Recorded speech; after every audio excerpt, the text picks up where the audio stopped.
Hello students, स्वागत है सभी का यूट्यूब चैनल विजेता कुल में। तो आइए वीडियो की शुरुआत ऑफलाइन सेट के सॉल्यूशन के साथ करते हैं। फर्स्ट क्वेश्चन दिया गया है, मकान का छत से संबंध वही है जो पृथ्वी का किससे होगा, ये पूछा जा रहा है। तो जिस प्रकार मकान के ऊपर छत रहता है उसी प्रकार पृथ्वी के ऊपर आकाश रहता है। तो इसलिए इसका आंसर ऑप्शन ए आ जाएगा। दूसरा क्वेश्चन दिया गया है, तो यहाँ पर एक आकृति दिया गया है और इनमें से बताना है कि कौन सा आकृति इस फिगर को पूरा करेगा। तो इस क्वेश्चन में ऑप्शन से हमें देखना होगा कि कौन सा ऑप्शन इस आकृति को पूरा करता है। तो यहाँ पर देख सकते हैं इसके लेफ्ट साइड में जिस प्रकार की आकृति बन रहा है इसी के जैसा राइट साइड में कौन सा आकृति इसका सेट होगा। तो इसमें गौर से सावधानी पूर्वक अगर देखेंगे तो कहीं ना कहीं इसका ऑप्शन ए जो है वो इस फिगर में जा कर के राइट साइड में बिल्कुल परफेक्ट बैठेगा, इसलिए इसका आंसर ऑप्शन ए हो जाएगा। तीसरा क्वेश्चन, तो तीसरा क्वेश्चन में कर रहा है कि दर्पण को निम्न आकृति के अगर दाईं ओर लगाया जाता है, तो यहाँ पर दाईं ओर इस दर्पण को लगाया गया है, तब बताना कि कौन सा ऑप्शन इसके प्रतिबिंब के रूप में आएगा। तो जब भी दर्पण का प्रतिबिंब निकालना होता है, देखना होता है, तो इसमें लेफ्ट का राइट बन जाता है और राइट का लेफ्ट बन जाता है, जबकि टॉप और बॉटम में कोई भी डिफरेंस नहीं होता है। तो हम क्या करते हैं कि सबसे पहले हम त्रिभुज की आकृति से देखते हैं कि कौन कौन सा ऑप्शन इससे छट सकता है। तो अगर इस फिगर में त्रिभुज की आकृति अगर इस रूप में है तो दर्पण में इसका आकृति कुछ इस प्रकार से बनेगा। तो कौन सा ऑप्शन इसमें से छट सकता है, तो इसमें हम देख सकते हैं ऑप्शन बी तो इसका आंसर नहीं होगा क्योंकि त्रिभुज का सेम आकृति दे दिया गया है। उसी प्रकार से डी भी इसका सही आंसर नहीं होगा क्योंकि इसमें भी त्रिभुज का आकृति हम देख रहे हैं तो सेम दे दिया गया है जो क्वेश्चन में था, तो इसलिए ये दोनों आंसर नहीं हो सकता है। अब हमारे पास विकल्प जो बचता है वो ए बचता है और सी बचता है। तो या तो अब आंसर ए होगा या तो सी होगा।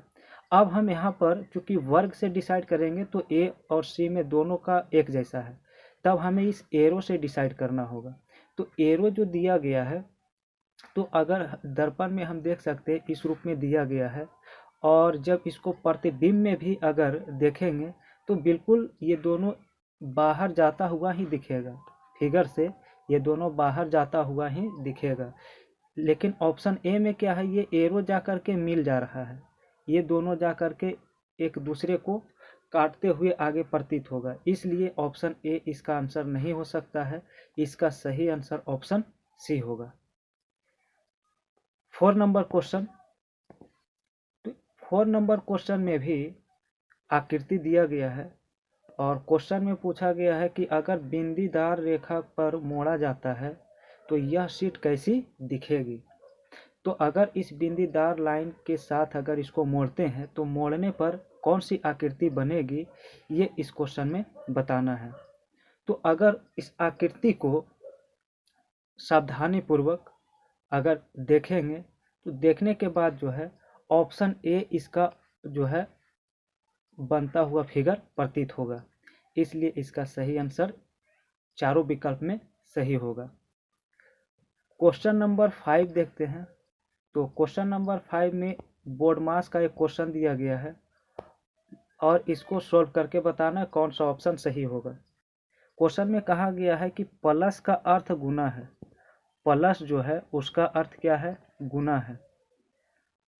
गुना का अर्थ भाग है, गुना का अर्थ भाग है तथा भाग का अर्थ घटाव है और घटाव का अर्थ जोड़ है, तब बताना इसका आंसर क्या आएगा। तो क्वेश्चन को अगर इस साइन के अनुसार अगर हल करते हैं तो पहले 18 था तो 18 लिखना है, भागा जो बदलता है वो किस में, माइनस में बदल जाता है, तो माइनस करेंगे और 6 लिखेंगे। उसके बाद मल्टीप्लाई है तो मल्टीप्लाई डिवाइड में चेंज होता है तो डिवाइड करेंगे और 3 है तो 3 लिखेंगे। फिर आ रहा है माइनस, तो माइनस जो है वो प्लस में बदलता है तो प्लस करेंगे। उसके बाद 4 है तो 4 लिखेंगे, और प्लस जो है वो प्लस बदल जाता है मल्टीप्लाई में तो मल्टीप्लाई करेंगे और 5 करेंगे। तो ये साइन चेंज होने के बाद ये इतना आ गया। अब इसको अगर सोल्व करेंगे तो ये 3 से ये 6 दो बार में कट जाएगा, तो यहाँ पर बचेगा 18 माइनस 2 और प्लस ये 4 बचे, कितना हो जाएगा 20। अब जब इसको हल करेंगे तो 18 में 2 घटेगा तो 16 और प्लस 20 है, और जब जोड़ेंगे तो 20 और 16 कितना हो जाता है 36 हो जाता है। इसका सही आंसर ऑप्शन सी आ जाएगा। चलिए अगला क्वेश्चन देखते हैं, क्वेश्चन नंबर 6। क्वेश्चन नंबर 6 में कहा गया है कि कौन सा शब्द जो है वो वंडरफुल के अक्षरों का उपयोग करके नहीं बनाया जा सकता है। तो ऑप्शन ए को अगर देखते हैं तो शुरू में आ रहा है डी, तो क्वेश्चन में भी ढूंढते चलना है कि क्या सब लेटर इसमें मैच कर रहा है, तो वंडरफुल में भी डी आया है। अगला जो दिया गया है ऑप्शन में वो ए है, लेकिन वंडरफुल में अगर ढूंढेंगे तो कहीं भी ए लेटर नहीं मिलेगा, और जब नहीं मिलेगा तो यही इसका आंसर हो जाएगा। ऑप्शन ए को इस क्वेश्चन के अनुसार नहीं बनाया जा सकता है। क्वेश्चन नंबर 7 में बताना है कि क्वेश्चन मार्क के जगह पे कौन सा अक्षर आएगा। तो यहाँ पर अगर सीरीज देखें तो अल्टरनेट में ये चल रहा है, जैसे सी है तो सी के बाद ई हुआ, इसका मतलब ये 2 बढ़ाया गया है। अगला अगर 2 बढ़ाएंगे तो 3 यानी 5 में अगर 2 जोड़ेंगे तो 7 हो जाएगा, और 7 में जी आता है, इसलिए इसका आंसर ऑप्शन ए आ जाएगा। अल्टरनेट अक्षर के रूप में इसको बढ़ाया गया है 2-2 के क्रम में। 7 का आंसर जी हो जाएगा। क्वेश्चन नंबर 8 में यहाँ पर दिया गया है, कह रहा है कि 4 त्रिक दिए गए हैं जिनमें से 3 किसी प्रकार समान है और एक असंगत है, तो असंगत त्रियक को चयन करना है। तो इसको ध्यानपूर्वक देखना होगा। जैसे ऑप्शन ए को अगर लेके चलते हैं तो 24 है और उसके बाद 31 है। अब ये दोनों से किस रूप में ये 16 और 36 लिखा गया है, जैसे यहाँ पर हम समझाने का प्रयास करते हैं। एक ऑप्शन लेके 24, 31 और फिर लिखा गया है 16, 36। तो अगर ध्यान देंगे इसको तो 24 को अगर हम जोड़ देते हैं 24 को, तो 4 2 6 हो जाता है, और 6 का स्क्वायर कितना बनता है 36। तो ये क्या किया गया है कि फर्स्ट जो 2 अंक का अक्षर था उसको जोड़ के स्क्वायर किया गया, और स्क्वायर करने के बाद उसको अंतिम में लिखा गया। उसी प्रकार से सेकेंड में जो 31 लिखा गया था, तो इसको जोड़ेंगे तो 3 और 1 4 होगा, और 4 के स्क्वायर कितना हो जाता है 16। इसका मतलब सेकेंड जो अंक था उसको स्क्वायर करके वो फर्स्ट में लिखा गया। तो इस प्रकार से देख सकते हैं कि ऑप्शन ए, ऑप्शन सी और ऑप्शन डी एक जैसा मिलता है, लेकिन ऑप्शन बी इसका सही नहीं है, क्योंकि 17 को अगर लिखेंगे जोड़ के तो 7 1 8 होता है, और 8 का स्क्वायर 64 होता है। 64 लास्ट में होना चाहिए था, जो कि यहाँ पर 81 लिख दिया गया है, इसलिए ऑप्शन बी इसका क्या हो जाएगा असंगत हो जाएगा, और इसका सही आंसर ऑप्शन बी होगा।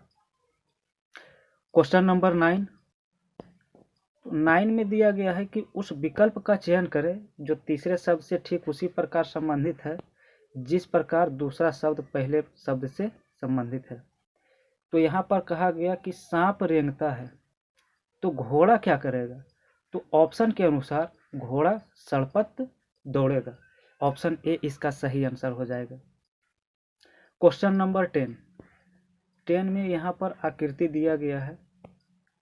तो क्वेश्चन में कहा गया है कि त्रिभुज जो है वो बढ़ई को निरूपित करता है, तो बढ़ई को हम बी से डिनोट कर देते हैं। वृत्त जो है वो लोहार को प्रदर्शित करता है, लोहार को एल से लिख दिए। और आयत जो है वो मछुआरा को प्रदर्शित करता है, तो मछुआरा को हम एस एम से डिनोट कर दिए।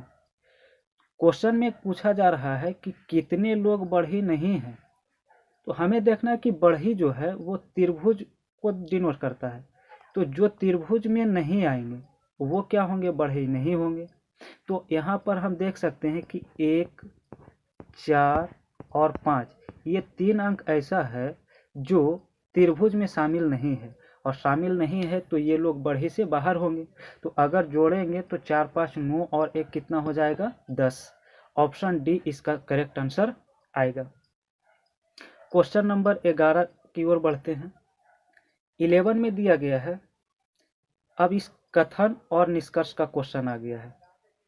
कथन में दिया गया कि सभी बाघ इंसान है, सभी बाघ इंसान है, इंसान को हम ई से लिख दे रहे हैं। सेकेंड कथन में दिया गया कि कोई भी इंसान पशु नहीं है, कोई भी जो इंसान है वो पशु नहीं है। इसका मतलब इस इंसान और पशु में कोई भी रिलेशन नहीं दिया गया है। चलिए ऑप्शन को छांटते हैं। तो फर्स्ट ऑप्शन कह रहा है कि कुछ बाघ पशु है, कुछ बाघ पशु है, तो ये तो गलत होगा क्योंकि बाघ और पशु में कोई भी रिलेशन नहीं निकल रहा है, तो इसलिए ऑप्शन ए इसका गलत होगा।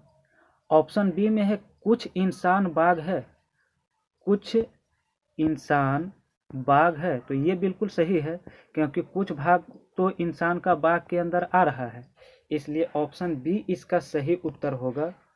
यहाँ पर करेक्ट उत्तर ऑप्शन बी आ जाएगा। क्वेश्चन नंबर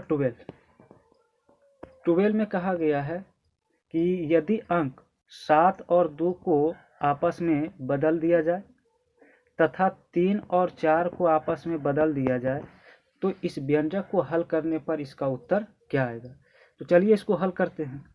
क्वेश्चन में पहले दिया गया है 52, तो 52 लिखेंगे, फिर भाग है तो भाग लिखेंगे, लेकिन एक सेकेंड, इसमें जो अंक को चेंज भी करना है, तो यहाँ पर देखते हुए चलना है कि 5 जो है 5 बदलता नहीं है तो 5 का 5 रहेगा, लेकिन 2 बदलता है 7 में तो 7 लिखेंगे, डिवाइड करेंगे। 4 बदलता है 3 में तो 3 लिखेंगे, फिर माइनस है तो माइनस देंगे। 7 बदलता है 2 में तो 2 लिखेंगे, और फिर है मल्टीप्लाई। 5 बदलता है, 5 नहीं बदलता है तो 5 को 5 लिखेंगे, और फिर प्लस 3 जो बदलता है वो 4 में बदलता है। अब इसको जब सॉल्व करेंगे तो ये 3 से ये जो 57 है वो 19 बार में कट जाएगा, माइनस ये 5 दूनी कितना हो जाएगा, 10 हो जाएगा, प्लस 4 होगा। अब जब हल करेंगे तो 19 में 10 घटेगा तो 9, और प्लस में कितना आ जाएगा, 4, तो 9 4 कितना हो जाता है, 13 हो जाता है, जो कि ऑप्शन ए में मिल रहा है। तो 12 का आंसर ऑप्शन ए आ जाएगा। क्वेश्चन नंबर 13 में दिया गया है कि किसी निश्चित कूट भाषा में जनवरी को 4, जुलाई को 3 तथा सितंबर को 6 लिखा जाता है, तो दिसंबर को क्या लिखा जाएगा। तो यहाँ पर क्या किया गया है कि सभी कॉन्सोनेंट को लिखा गया है। जनवरी में अगर देखेंगे तो 4 कॉन्सोनेंट आता है, जुलाई में अगर देखेंगे तो इसमें 3 कॉन्सोनेंट आ रहा है, सितंबर में 6 कॉन्सोनेंट आता है, तो दिसंबर में कितना कॉन्सोनेंट आएगा। तो दिसंबर में कॉन्सोनेंट की संख्या डी है, उसके बाद सी है, फिर एम है, फिर बी है, फिर आर है, तो टोटल कॉन्सोनेंट इसमें 5 आ जाता है, जो कि सही उत्तर ऑप्शन बी होगा। क्वेश्चन नंबर 14, तो 14 एक आकृति दिया गया है और इसमें बताना है कि अगली आकृति क्या होगा। तो इस क्वेश्चन में अगर गौर से हम देखेंगे तो कुछ ऑप्शन को एलिमिनेट कर सकते हैं। एलिमिनेट कैसे कर सकते हैं, तो यहाँ पर क्या है कि ये त्रिभुज एक एक करके एक एक घर को आगे बढ़ रहा है, और क्या होता है जैसे ये यहाँ पर जो त्रिभुज है ये अगली आकृति में यहाँ आता है, तो यहाँ पर आता है तो एक भुजा बढ़ जाता है, तो यहाँ जो त्रिभुज था वो अगली आकृति में क्या बन जा रहा है, वर्ग बन जा रहा है। और ये जो नीचे वाली आकृति जो त्रिभुज था वो आगे जब अगली आकृति में गया तो वो ब्लैक कलर हो गया, तो कलर उसका क्या हो गया, ब्लैक कलर से भर दिया गया। बाकी का जो भी दिया गया आकृति वो भी सेम एक एक घर आगे बढ़ता है। अब यहाँ पर हम देखेंगे तो अगली आकृति में जो वर्ग यहाँ था वो वर्ग नीचे आकर के यहाँ पंचभुज बन जाता है, तो इसका मतलब अगली आकृति जो बनेगा और यहाँ पर जो आएगा तो वो षष्ठभुज होगा। तो ऑप्शन में देखेंगे सभी में षष्ठभुज आ रहा है, तो इससे तो डिसाइड कर पाना संभव नहीं है। अब चलते हैं दूसरी आकृति से। तो यहाँ सेकेंड जो फिगर दिया गया था इसमें त्रिभुज अगर देखें तो ब्लैक कलर में था, और जैसे ही अगली आकृति में एक घर बढ़ा तो उसका कलर क्या हो गया, सादा हो गया। अब जब अगली आकृति में आएंगे तो त्रिभुज यहाँ पे होगा नीचे वाले घर में, और इसका कलर भी ब्लैक हो जाएगा। इसका मतलब ऑप्शन ए का त्रिभुज का कलर ब्लैक नहीं है, और ऑप्शन सी का जो है वो त्रिभुज का कलर ब्लैक नहीं है, इसलिए ए और सी तो उत्तर नहीं हो सकता है। अब हमारे पास दो विकल्प बचता है, बी और डी। तो बी और डी को अगर हम डिसाइड करना चाहें कि बी और डी में कौन सा आंसर हो सकता है, तो यहाँ पर गौर करेंगे कि अब यहाँ पर आकृति हम देखते हैं। आकृति क्या देखते हैं, ये जो लास्ट फिगर आया था है ना, तो यहाँ पर जो ये एरो था, ये एरो क्या होता है कि एक एक घर क्या होता है कि जैसे जैसे बढ़ता है वैसे वैसे कॉर्नर पर एक एक घर पीछे मुड़ता है। जैसे ये यहाँ पे था इस कॉर्नर पे, अगली आकृति में आया तो इसका जो मुख है वो यहाँ पे हो गया नीचे, तो देख सकते हैं इसका मुख इस ओर हो गया। इसी तरह से अगली आकृति में इसका मुख देख सकते हैं इस कॉर्नर पे आ गया। तो इसका मतलब जो अगली आकृति होगा तो इसका एरो का मुख जो होगा कुछ इस प्रकार से होगा, उत्तर पूरब की ओर दर्शाएगा। तो ऐसा ऑप्शन बी में दर्शा रहा है, इसलिए इसका सही आंसर ऑप्शन बी होगा, और ऑप्शन डी इसका क्या हो जाएगा, गलत हो जाएगा।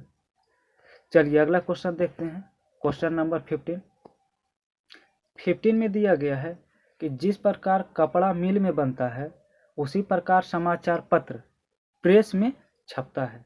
ऑप्शन ए इसका सही होगा, आसान क्वेश्चन था। क्वेश्चन नंबर 16 में कह रहा है कि क्वेश्चन मार्क के जगह पे कौन सी ऑप्शन आएगा। तो यहाँ पर अगर देखते हैं कि एम से के जब हुआ तो 2 माइनस हुआ, फिर के से जब आई हुआ तो 2 माइनस हुआ, तो आगे जब आई में 2 माइनस करेंगे तो यहाँ पे जी आ जाएगा, क्योंकि आई में 2 घटाएंगे तो जी आएगा। अब सेकेंड लेटर देखते हैं तो एन था और एन से पी हुआ, इसका मतलब 2 की बढ़ोतरी हुआ है। फिर पी से आर हो गया तो यहाँ भी 2 की बढ़ोतरी हुआ, और आर से जब 2 बढ़ाएंगे तो आर के बाद 2 जब जोड़ेंगे तो यहाँ टी आ जाएगा। अब ऑप्शन देखते हैं क्या एलिमिनेट हो रहा है इससे, तो हम देख सकते हैं कि सिर्फ ऑप्शन डी ही जो है वो मिल रहा है कि जी के बाद टी आ रहा है, और इसी तरह से अगला लेटर भी हल करेंगे तो आगे क्या आ जाएगा, एफ आ जाएगा। तो यहाँ पर ऑप्शन डी इसका करेक्ट हो जाएगा। क्वेश्चन नंबर 17 में कह रहा है कि उस आकृति का चयन करें जो प्रश्न आकृति में अंतः निहित है। तो देखते हैं यहाँ पे क्वेश्चन में, अब इस ऑप्शन को चारों में से देखना है कि कौन सा ऑप्शन इस फिगर में अंतर्निहित है।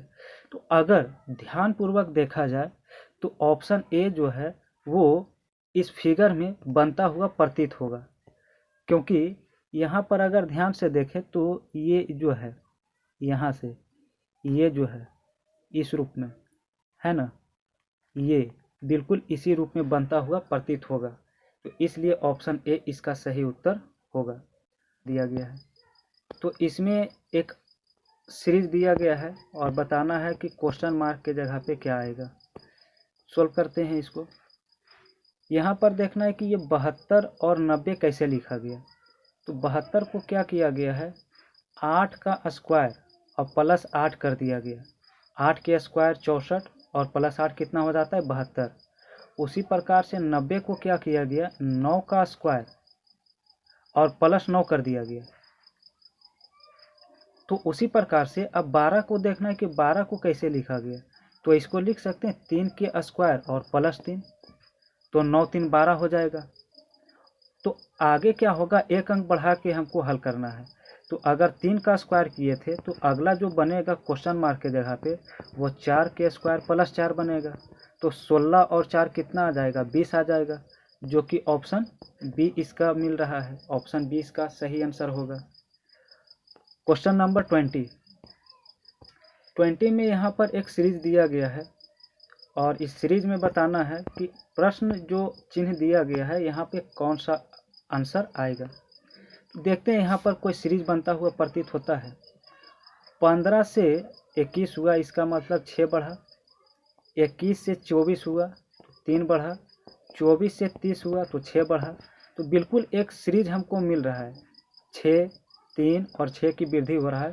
तो अगला जो यहाँ पे अंक बढ़ेगा वो 3 बढ़ेगा, तो 30 में अगर 3 जोड़ेंगे तो कितना हो जाएगा, 33 हो जाएगा। इसका सही आंसर ऑप्शन बी होगा, 33।